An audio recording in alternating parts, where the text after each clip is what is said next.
Even when your hands are clean, the smell of blood never leaves. I realized this 17 years later, sitting at this wooden table in this ruined inn. People are laughing around me, children running about, an old woman in the corner giving advice to her daughter. An ordinary summer evening, but I'm sitting at this table, looking at my own hands. Clean hands. Washed, pure, seemingly innocent hands. Lies, all lies. These hands took 23 lives, maybe more. I don't count anymore because numbers become meaningless after a point. My name is Malik ibn Rashid. I'm 43 years old, but my soul is 100. The burden I carry might equal a 1,000-year curse.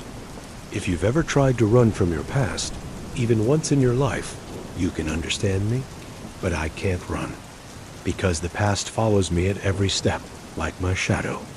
This inn is in southern Syria, where the roads cross. Caravans pass, merchants stop, pilgrims rest. No one knows anyone, no one asks. I too am trying to disappear in this crowd. But is disappearing possible? When I close my eyes, I see them. The face of every person I killed. I didn't even know some of their names. Some begged me, some resisted. Some just looked, acceptance in their eyes, as if they'd been waiting for their deaths. Outside, the sun is setting. The sky is red like blood. The same color every evening. The same memories every evening. Maybe that's why I don't like evenings anymore. Maybe that's why I can't sleep at night. The inn's owner, an old Kurdish man, sets a glass of tea in front of me. I look up and thank him, but he doesn't meet my eyes. Maybe he's also running from the past. Maybe he too was someone else once. Everyone has a secret in these lands. The tea is hot, sweet. It burns my lips, but I don't feel the pain. Because the real pain is inside me. The real fire is in my chest. And this fire never goes out. But you must be wondering, how did I become such a person?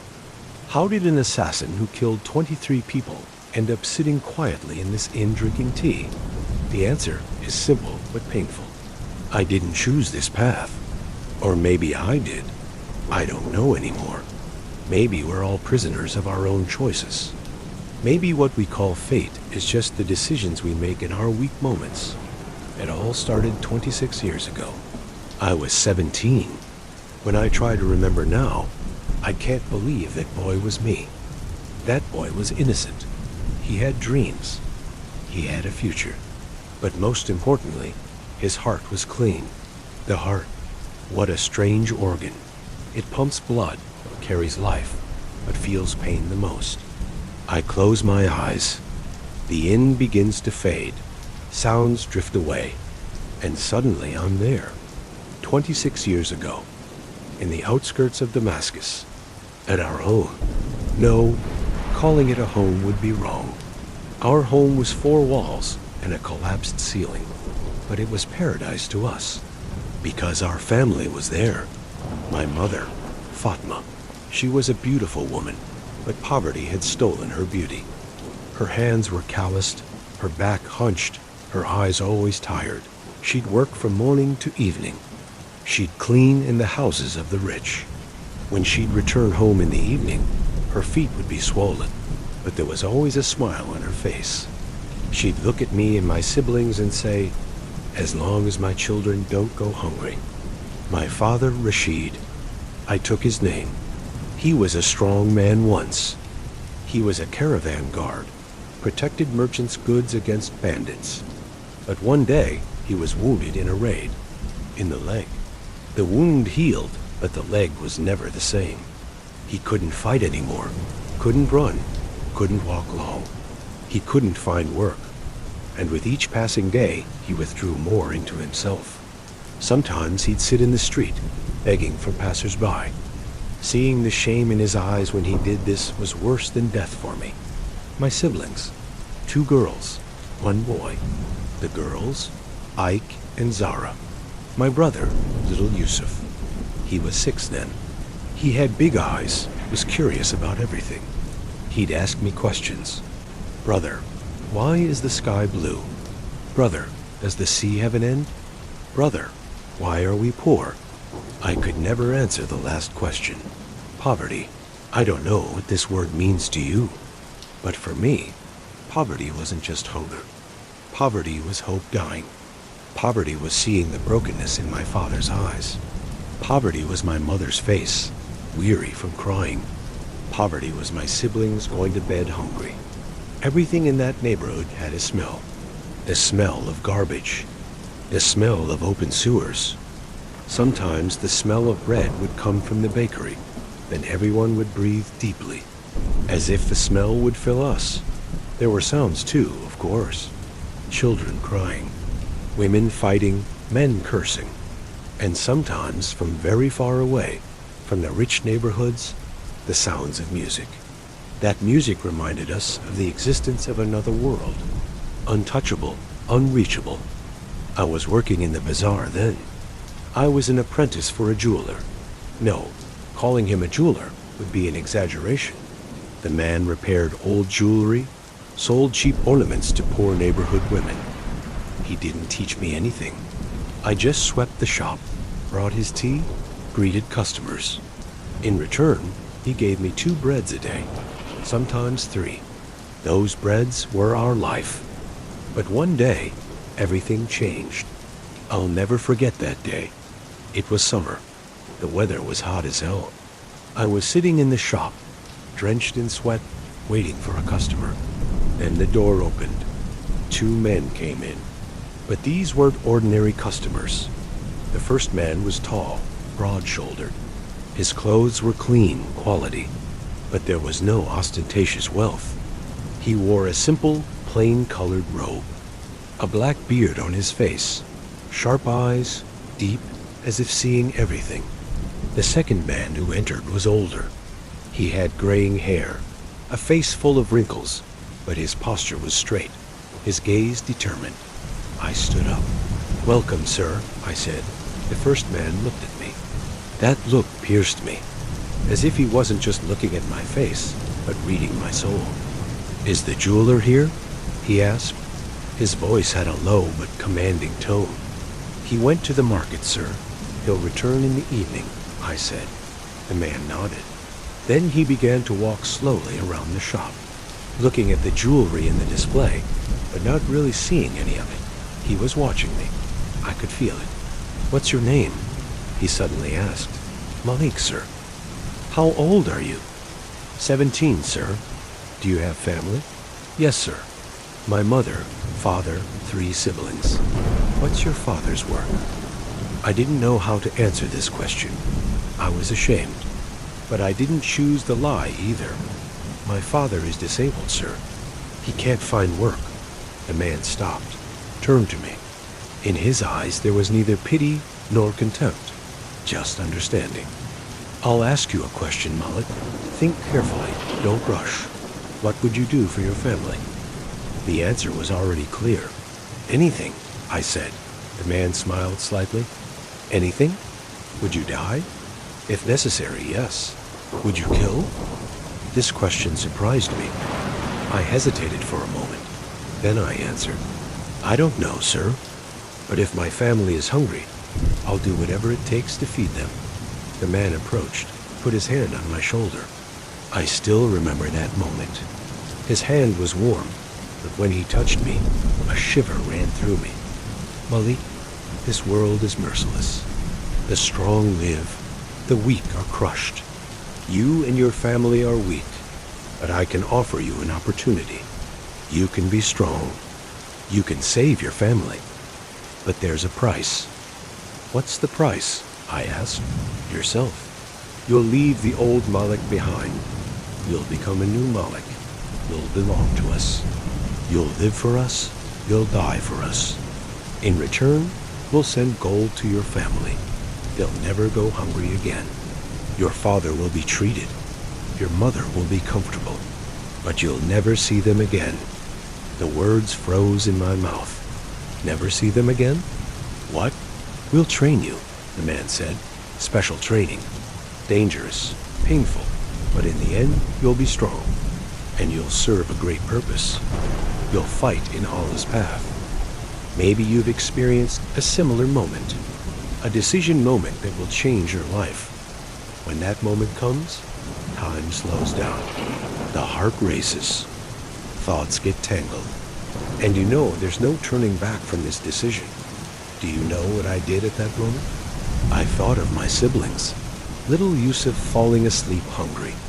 Aisha's longing for other girls' fancy dresses.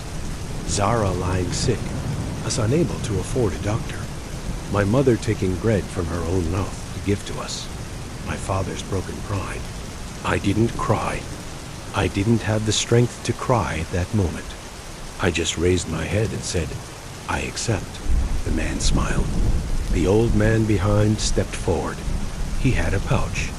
He poured gold coins from the pouch onto the table. Bright, yellow, beautiful gold. I'd never seen so much gold in my life. "This is the first payment," the young man said. "Go give it to your family. Say goodbye to them." My siblings hugged me. Little Yusuf said, "Brother, don't go." But I went, because sometimes love means sacrifice. Sometimes love means sacrificing yourself. I got up before sunrise. My mother hadn't slept. Her eyes were bright red, swollen. She'd wrapped something for me, an old prayer rug. "Keep this with you," she said. "Don't forget to pray. Don't drift away from Allah." I kissed her forehead. For the last time, I breathed in her scent, my mother's smell, pure, warm, safe. When I left through the door, I didn't look back, because if I'd looked back, I would have returned. I was waiting at the north gate. The air was dark, the streets deserted. Then the sound of horses came from afar. 2 riders were coming. One was yesterday's young man, the other the old man. "Are you ready?" the young man asked. "I'm ready," I said, but I wasn't. I was torn apart inside. On horseback, we left the city. When I looked back, Damascus was shrinking. I could see the smoke rising from my home's chimney. Then that too disappeared. The road was long. For 2 days we rode, north toward the mountains. The young man didn't speak during the journey. He only stopped once, gave me water and bread. "This is your last comfortable meal," he said.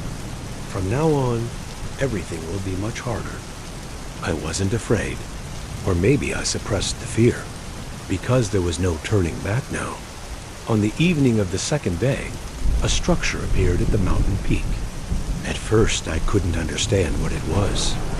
Then as we approached, I saw it was a fortress, but not an ordinary fortress, the Black Fortress. Its walls high, towers reaching to the sky, stone color black, as if carved from darkness. The fortress stood at the mountain summit, surrounded by cliffs. The only entrance was through a narrow, steep path. The entrance gate was iron, with strange symbols carved on it. Geometric shapes, circles, stars, letters I didn't understand. Above the gate was an emblem, an eagle and a dagger. The eagle had spread its wings, the dagger gleaming in its talons. The gate opened. We entered, and the sight I saw at that moment was something I could never forget for the rest of my life. The inner courtyard was wide, marble paved, with a pool in the middle. Pomegranate trees around the pool's edges, green grass around it.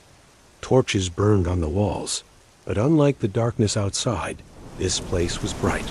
There were people, dozens of people, all wearing the same clothes, white, long robes, walking silently, no one talking.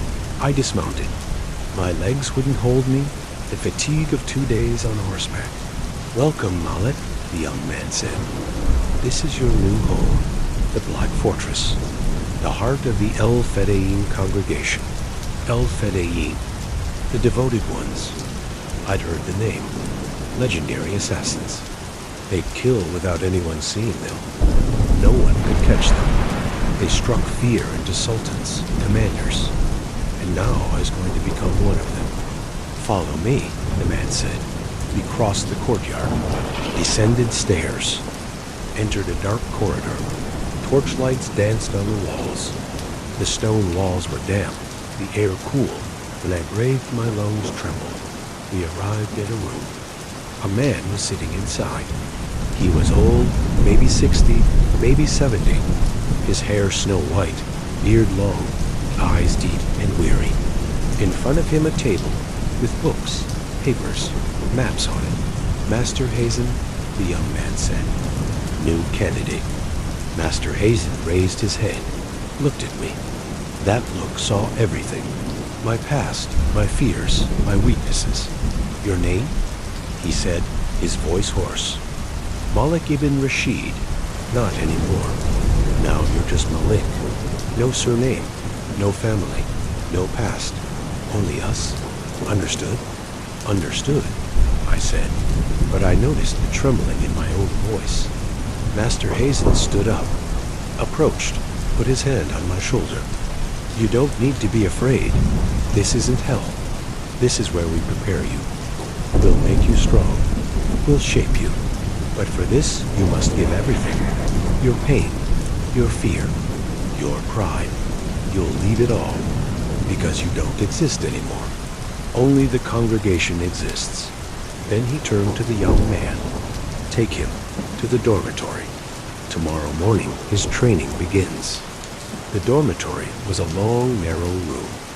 Bunks lined the walls, maybe 30, 40 capacity. Everyone was wearing the same white robes. Some were sleeping, some sitting silently. No one was talking. I was shown a bed, the one at the very end. 3 boys were sitting beside it, my age. One was short-haired, thin, with big, curious eyes. He looked at me, smiled. Ismail, he said, extending his hand. We shook. His hand was sweaty but warm. Welcome. I've been here 3 months. It's good you came. Nice to see someone new. The boy next to him was quieter, brown-eyed, calm. Tariq, he just said, nodded his head. The third was different, more heavily built, hard-looking. Rashid, he said. When he heard my name, he paused. Your name is Rashid too? No, Malik. My father's name was Rashid. Doesn't matter anymore, Rashid said coldly. This is where names die. I sat on my bed. I was tired. Everything hurt. But I couldn't sleep because I was uneasy inside. What would happen from now on? Ismail came to me, spoke quietly. Everyone's like this the first night. Don't worry. You'll get used to it. Get used to what? Everything. The pain, the fear, the loneliness. But then you get stronger, and you learn one more thing. This is a family. We're brothers. We die for each other. That night, I couldn't sleep. I stared at the ceiling. The howling of the wind came from outside. Occasionally, the sounds of rocks falling, who knows how many meters down, could be heard. And I was thinking, what is my mother doing now? Is my father still sleeping? Will little Yusuf forget me? My tears flowed, silently. No one saw. Or maybe they saw but said nothing, because everyone here had lost something. We woke with the morning call to prayer. I heard a voice, loud, powerful, echoing, but it wasn't a normal call to prayer. It was darker, in a deeper tone. Everyone stood up. We performed ablution silently. Cold water, ice cold. My skin shivered. Then we went out to the courtyard. Morning prayer. Everyone lined up. I was at the very back. The imam was an old man. I couldn't hear his voice, but followed his movements. After the prayer ended, we began to wait. No one was talking. Then Master Hazen came. He had a staff in his hand. He looked at us one by one. Then he began to speak. We have new brothers, 10 people. All of you are poor. All of you have suffered. All of you are souls chosen by Allah. This is where we'll shape you. Here the weak die, the strong live. Here loyalty is more important than anything. Betrayal is punished with death. He stopped. His eyes swept over us. Sheikh Suleiman el-Hashimi is your master. He is Allah's shadow on earth. Whatever he says is right. Whatever he commands is done. Without question. Understood. Understood, master, we all said in unison. Good. Now to breakfast.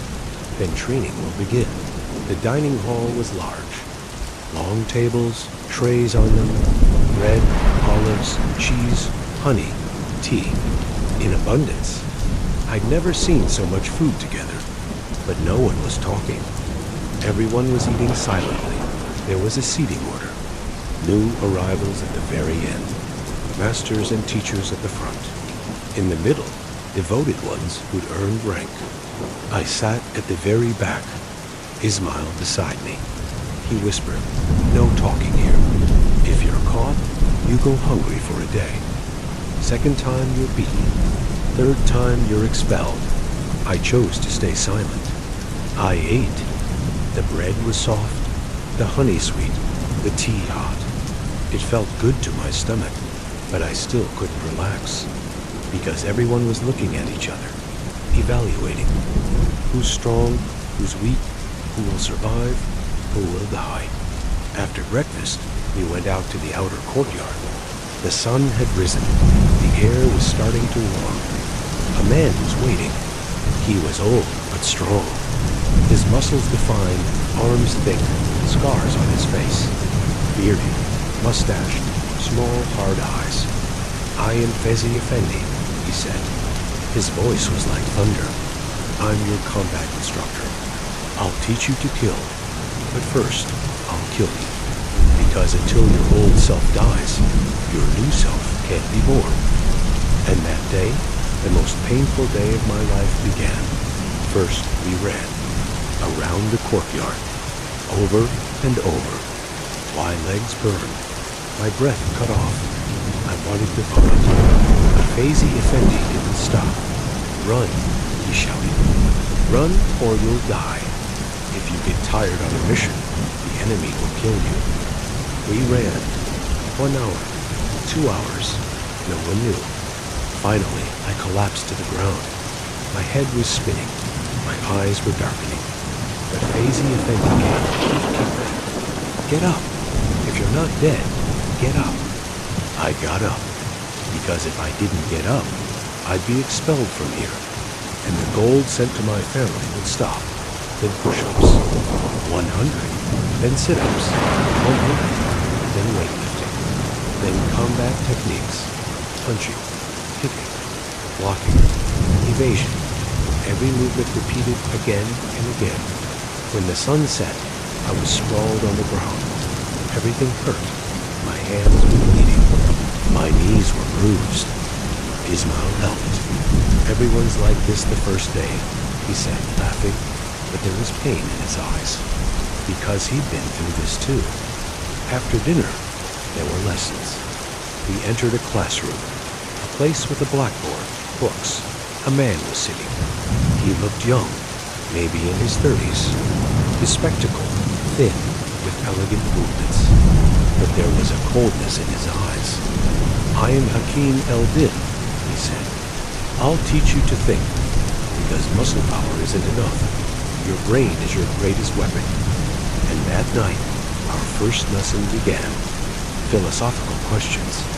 Is killing a sin? Is a killing done in Allah's name justified? Is killing an innocent person right if it saves 1,000 people? The questions confused me. I tried to answer, but Hakim el-Din was always one step ahead. "You're still thinking with your old mindset. What you'll learn here is that if your purpose is sacred, your path is sacred too." These words were seeds. They were planted that night, and over the years they grew, wrapped around me, changed me. Nights were our most sincere moments.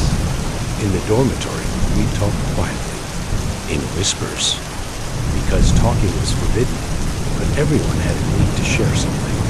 Ismail told me his story. He was poor too. His family was in the village.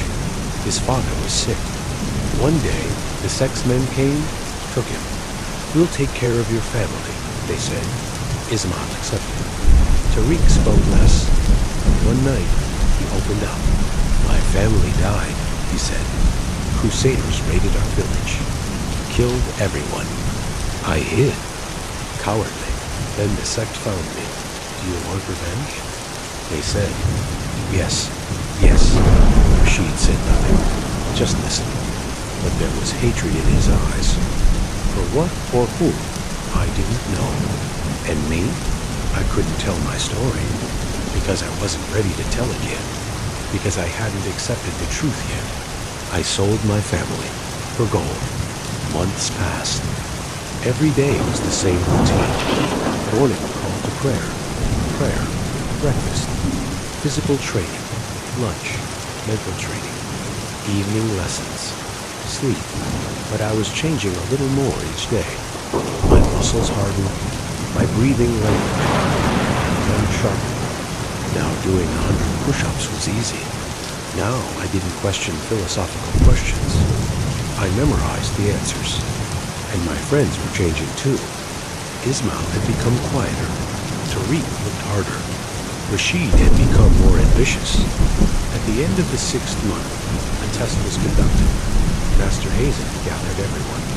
Today, your first test, the loyalty test, will inform on the person next to you. You'll tell of a weakness, a doubt, a betrayal of theirs. Those who can't do this will be expelled. Everyone froze. Inform on our friend? But this was treachery. No, Master Hazen said, as if reading our thoughts. This is loyalty. The congregation is more important than anything. Personal ties, emotions, friendships are insignificant. The congregation is sacred. And that day, everyone spoke. One informed on another. Ismail said Tariq cried at night. Tariq said Ismail ate too much at meals. Rashid said someone else skipped prayer. When it was my turn, I froze. What would I say? Master Hazen was waiting. Everyone was waiting. Ismail, I said, my voice trembling. He thinks about his mother at night. Ismail looked at me. There was disappointment in his eyes. But he said nothing. Because he'd already said something about me too. That day, friendships weakened. That day, trust shattered. But the congregation strengthened. Because now we were all afraid of each other. We knew we could betray each other. After combat training, weapons training began. Fazi Effendi taught us to use knives. The knife is the devoted one's soul, he said. It's silent. It's fast. It's certain. A sword is heavy, but the knife is like a shadow. We were given special knives. Varsailin Mettenthin, long, sharp. Carried under the arm with a leather sheath. The drawing movement was practiced.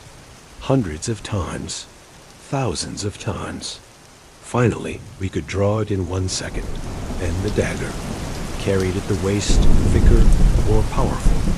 For stabbing into the chest, into the heart. Then came the most dangerous training. Poison. David, our chemistry teacher, introduced us to poisons. Poison is invisible death, he said. In front of us were small bottles. Colorful liquids inside. This is arsenic. Kills slowly. This is hemlock. Paralyzes. And this is belladonna. Stops the heart.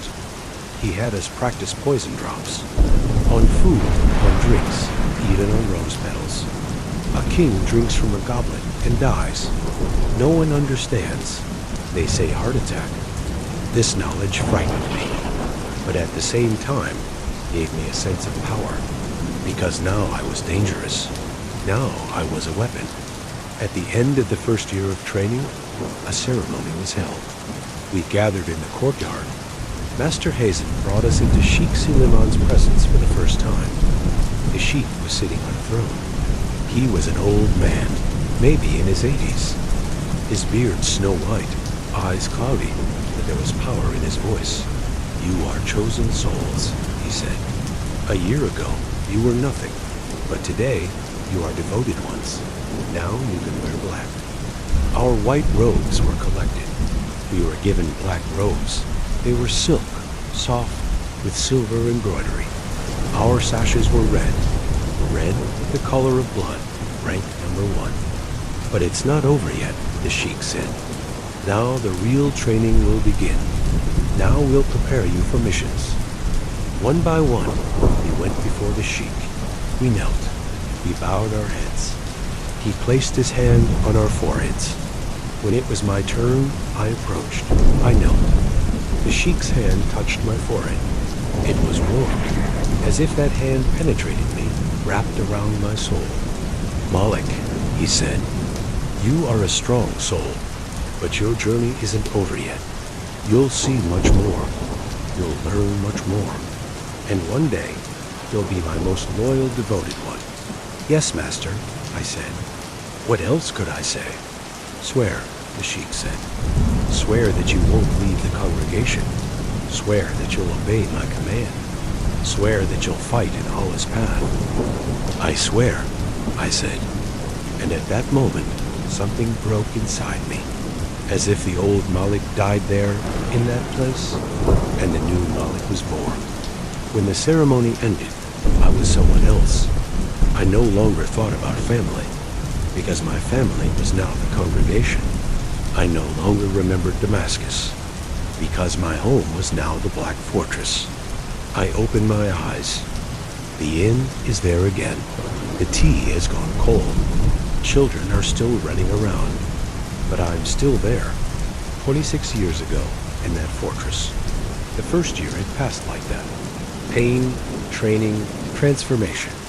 But the real shock would come in the second year, because in the second year, they would show me paradise, and I would believe in that paradise. I clench my fists. My nails dig into my home. I feel pain, good, because pain reminds me I'm still alive. I didn't know. I didn't know then that the paradise they showed me was a lie. I didn't know that the Sheik was using us. I didn't know that most of the people I killed were innocent. But I learned. I learned 17 years later. And that moment of learning destroyed everything.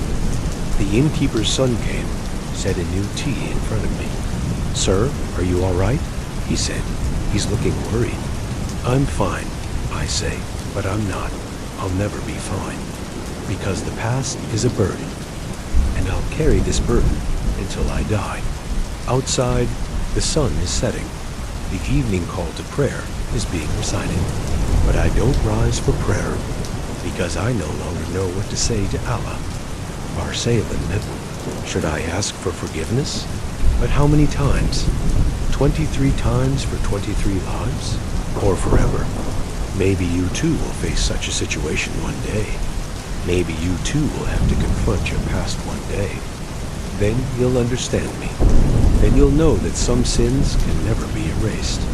But my story isn't over yet, because the second year was the year everything changed. The second year was the year they truly killed me. And I must tell you the story, because maybe just if I tell it, I'll find some relief. The rain is starting, drop by drop. People sitting in the inn are running inside, but I remain. The rain weights my face. For a moment, I feel clean, as if the rain is washing away my sins. But I know, rain isn't enough. Nothing is enough.